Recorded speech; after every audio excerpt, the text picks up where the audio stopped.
திருமாங்கல்யம் சின்னஞ்சிறு கிளியே சீரியலை பற்றி தான் நம்ம இந்த வீடியோக்குள்ளே நம்ம பார்க்க போகிறோம். வாங்க நம்ம வீடியோக்குள்ளே போகலாம்.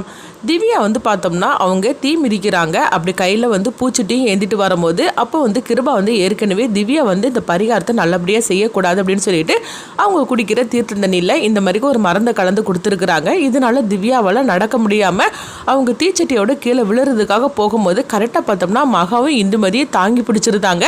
அதுக்கப்புறம் திவ்யாவை அந்த பரிகார பூஜையிலேருந்து அவங்களே செஞ்சு கூட அவங்க அழைச்சிட்டு வரவும் அடுத்ததாக பார்த்தோம்னா நல்ல மாதிரிக்கு எல்லாம் முடிஞ்சு போச்சு அப்படின்னு சொல்லிட்டு சாமியார் சொல்றாங்க.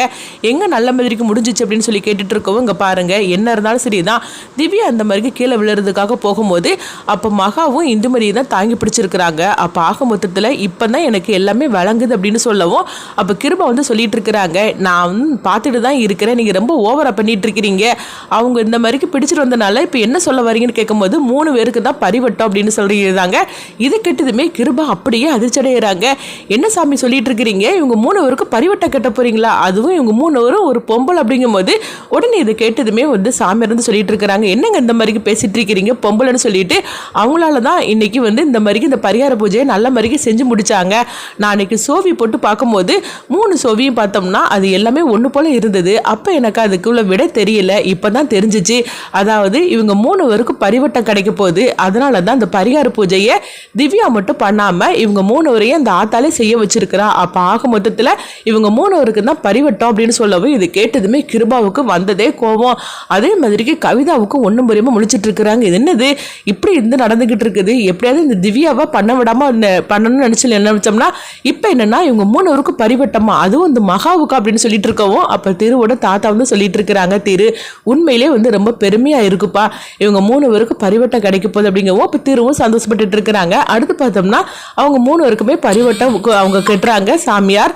அப்ப இதை பார்த்துட்டு இருக்கிற கிருபா சொல்லிட்டு இருக்கிறாங்க, இது போற போக்க பார்த்தாக்கி சுத்தமா எனக்கு பிடிக்கவே இல்லை, சொல்ல போனாக்கி இவங்க 3 பேருக்கும் பரிவட்டத்தை கொடுத்துருக்கிறாரு, இது எங்க போய் முடிய போதே தெரியல, ஆனா இங்க இருந்து போறதுக்குள்ளேயும் இவங்களுடைய கதையை முடிக்காம நான் போக போறது கிடையாது அப்படின்னு கிருபா ஒரு பக்கம் நினைக்கவும் இன்னொரு பக்கம் பார்த்தோம்னா கவிதாவை தான் சொல்றாங்க. கவிதா அப்ப கௌதம் சொல்லிட்டு இருக்கிறாங்க, இவ ஒருத்திக்கே பரிவட்டம் கிடைக்கூடாதுன்னு சொல்லி நினைச்சேன், இதை வச்சு அதாவது கிருபாவை வச்சு நாம திருவோட கதையை முடிக்கலாம்னு சொல்லி நினைச்சேன், ஆனா அங்க போற போக்க பார்த்தாக்கி என்னென்னமோ நடந்துகிட்டு இருக்குது, ஆனா கண்டிப்பா இங்க ஒருத்தரோட கதை முடிஞ்சே தீரணும், அதுவும் இந்த கிருபா மேல பழி விழணும், அப்பதான் நம்ம நினைச்சதெல்லாம் நடக்கும் அப்படிங்கவும் அப்ப கௌதம் சொல்றாங்க, கவிதா நீ கவலைப்படாத, இப்ப அடுத்ததான் இவங்க 3 பேரும் பொங்கல் வைக்கிறதுக்காக போவாங்க, அப்போ இவங்க 3 பேரும் பொங்கல் வைக்கப்பட்டவங்க, அதுக்கப்புறம் இவங்க 3 பேரோட கதையை முடிக்கிறதுக்கு என்ன வேலையோ அதை நான் செஞ்சிருந்தேன், அந்த பழியை போட்டு நம்ம கிருபாமலை தூக்கி போட்டுடலாம் அப்படின்னு சொல்லவே இது கேட்டதுமே கவிதா சந்தோஷப்பட ஆரம்பிச்சிருந்தாங்க. அப்போ கவிதா சொல்கிறாங்க, என்னோட டார்கெட் இவங்க 2 பேரும் தான், ஆனால் என்ன பண்ணுறதுக்கு அந்த இந்துமதியோட கதையும் முடிய போகுது, தேவையில்லாமல் அவள் கதையும் முடிக்க வேண்டியதாக ஆகிப்போச்சு அப்படிங்கும் போது வேற என்ன பண்ணுறதுக்கு, அவங்க 3 பேரும் சேர்ந்து தானே அடுத்தது பொங்கல் வைக்க போகிறாங்க, அதனால அதுக்கு நம்ம என்ன பண்ண முடியும், ஆக மொத்தத்தில் இங்கேருந்து போகிறதுக்குள்ளேயே நம்ம நினச்சது நடந்தாகணும் அப்படின்னு சொல்லிட்டு அடுத்ததாக பார்த்தோம்னா கவிதாவும் கௌதமும் ஒரு திட்டத்தை போட்டிருந்தாங்க. இங்கே பார்க்கும்போது கிருபாவை தான் காட்டுறாங்க. கிருபா அவங்க கருணா கிட்ட சொல்லிட்டு இருக்கிறாங்க, இங்கே என்னதான் நடந்துகிட்டு இருக்குது எனக்கு ஒன்றும் புரிய மாட்டேங்குது, பரிவட்டம் எனக்கு கிடைக்குன்னு சொல்லி நினைச்சேன், ஆனால் கடைசியில் இவ்வளோ தூரம் கஷ்டப்பட்டும் பரிவட்டம் எனக்கு கிடைக்காம அந்த 3 பொம்பளைகளுக்கு கிடைச்சிருக்கு அப்படின்னு சொல்லிட்டு அவங்க கோவத்தோட திட்டவும் இப்போ கருணா எதுவுமே பேசாமல் அமைதியாக இருக்கிறாங்க.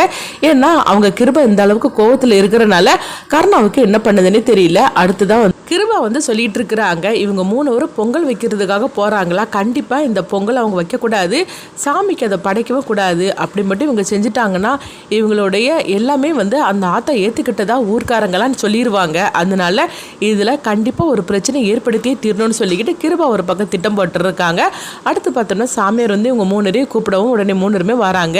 இங்க பாருங்க, இந்த வருஷம் பரிவட்டம் உங்க 3 பேருக்கு தான் கிடைக்கணும்னு சொல்லிட்டு ஆத்தா சொல்லியிருக்கிறா, அதுதான் நடந்துச்சுது, இன்னும் அடுத்தது நீங்க 3 பேரும் உங்க கையால் நீங்கள் பொங்கல் வச்சு ஆத்தாவுக்கு நம்ம சாமி கும்பிட்டோம்னா அதை விட இந்த பூஜை எல்லாமே நல்ல மாதிரிக்கு முடிஞ்சிருச்சு அப்படின்னு சொல்லவும் இது கிட்டதுமே அவங்க 3 பேரும் சந்தோஷப்பட்டு இருக்கிறாங்க. அடுத்து பார்த்தோம்னா அவங்க சாமிக்கு ஒரு பூஜை பண்ணுறதுக்காக வரவும் அப்போ ஜெயந்தி தான் கையால் மாலை கட்டி வச்சிருக்கிற இந்த மாலையை தான் நீங்கள் சாமிக்கு போடணும் அப்படின்னு சொல்லிட்டு அவங்க கொடுக்கவும் அப்போ ஊர்க்காரங்களை பார்த்தோம்னா சில பேர் ரொம்பவே ஜெயந்தி போட்டு தப்பு தப்பாக பேச ஆரம்பிச்சிருந்தாங்க, இவளுக்கு இத்தனை வருஷமாக குழந்தை கிடையாது, இவ கையாலேயே மாலை கட்டி நீங்கள் சாமிக்கு போட போகிறீங்க, அது போடக்கூடாது அப்படின்னு சொல்லி சொல்லிட்டு இருக்கவும் இதை கேட்டதுமே திவ்யா வந்து ஆவேசத்தோட பேச ஆரம்பிச்சிருந்தாங்க. நீங்கள் என்ன நினச்சிட்டு இருக்கிறீங்க, பொம்பளைன்னா உங்களுக்குலாம் இலக்காரமாக போச்சுதா என்ன, ஏன் இதே குறை வந்து ஆம்பளை கிட்ட இருக்காதா என்ன அப்படின்னு சொல்லிட்டு அவங்க ஜெயந்திக்காக அவங்க பேசவும் இதை கேட்டதுமே அந்த லேடி வந்து பார்த்தோம்னா ஜெயந்தி கிட்ட மன்னிப்பு கேட்டுட்டு இருக்கிறாங்க.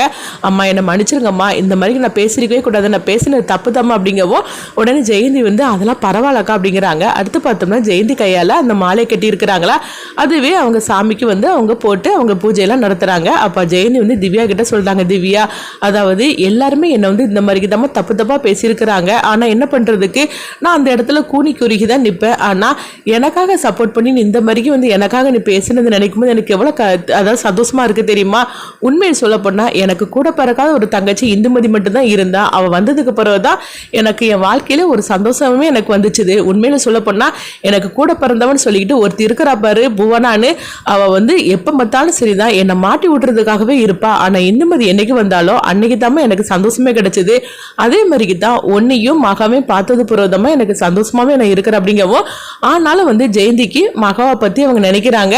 அதாவது என்ன இருந்தால் சரிதான், மகான் ரொம்பவே நல்ல பொண்ணு, ஆனால் திவ்யாவுக்கும் திருவுக்கும் கூடி சீக்கிரமே கல்யாணம் நடக்க போகுது, அப்போ மகாவோட வாழ்க்கை என்ன ஆக போதோ தெரியல அப்படின்னு சொல்லிட்டு ஜெயந்திக்கு அதை நினச்சி அவங்க வருத்தப்பட்டு இருக்கிறாங்க.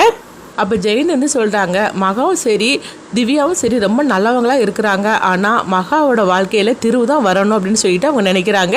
அடுத்ததாக பார்த்தோம்னா இங்கே வந்து அவங்க கிருபாவை தான் காட்டுறாங்க. கிருபா வந்து அவங்க 3 பேரும் பொங்கல் வைக்கிறதுக்குள்ளே எல்லா ஏற்பாடுமே பண்ணிகிட்டு இருக்கும்போது இவங்க 3 பேரும் பொங்கல் வைக்கிறது கண்டிப்பாக வந்து அந்த ஆத்தை ஏற்றுக்கவே கூடாது. அது மட்டும் இல்லாமல் இவங்க 3 பேர்த்தையும் நம்ம அவமானப்படுத்தி தீரணும் அப்படின்னு சொல்லிட்டு அவங்க நினைக்கிறாங்க. இன்னொரு பக்கம் பார்த்தோம்னா கௌதம் வந்து அவங்க 3 பேர் வந்து பொங்கல் வைக்க போகிறாங்களா, அப்போ வந்து அதில் ஒரு பொருளை வந்து வைக்கிறாங்க. அந்த பொருளை வந்து வெடிக்கும், அப்போ 3 பேரோட கதை முடிஞ்சிடும் அப்படின்னு சொல்லிட்டு அந்த மாதிரிக்கு அவங்க செட் பண்ணி வைக்கிறாங்க. அடுத்ததாக பார்த்தோம்னா அவங்க பொங்கல் வைக்கிறதுக்காக எல்லாமே ரெடி பண்ணிட்டு இருக்கவும் அப்போ வந்து நெருப்பையும் பற்ற வச்சுருந்தாங்க. கொஞ்ச இடத்துல பார்த்தோம்னா மகாவுக்கு சாமி வந்த மாதிரிக்கு அவங்க ஆட ஆரம்பிச்சிருந்தாங்க.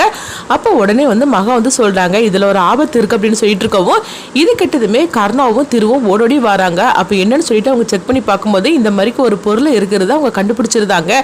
இதை யாரோ இந்த மாதிரிக்கு பண்ணியிருக்கிறது. அப்போ எல்லாரோடைய சந்தேகமும் வந்து அவங்க கிருபா பக்கம் தான் திரும்புது. ஏன்னா கிருபாவை தான் இது எல்லாமே பண்ணியிருப்பாங்கன்னு சொல்லி இருந்து பார்க்கவும் அப்போ கடைசியில் வந்து உண்மையை கண்டுபிடிச்சிருந்தாங்க. அது யாரும் இல்லை, கவிதா தான் இது மாதிரி பண்ணியிருக்காங்க அப்படின்னு. இதை கொஞ்சமே எதிர்பார்க்காத திரு வந்து அதிர்ச்சி அடைகிறாங்க. அடுத்தது பார்த்தோம்னா என்னெல்லாம் நடக்க போகுது, இந்த பூஜையில் வந்து யார் ஒருத்தருடைய கதை முடிய போகுது அப்படின்னு ஏற்கனவே அவங்க சாமியார் வந்து சொல்லியிருக்கிறாங்க. அது யாருடைய கதை முடிய போகுது, அடுத்து என்னெல்லாம் நடக்க போகுதுங்கிறத வெயிட் பண்ணி பார்க்கலாம்.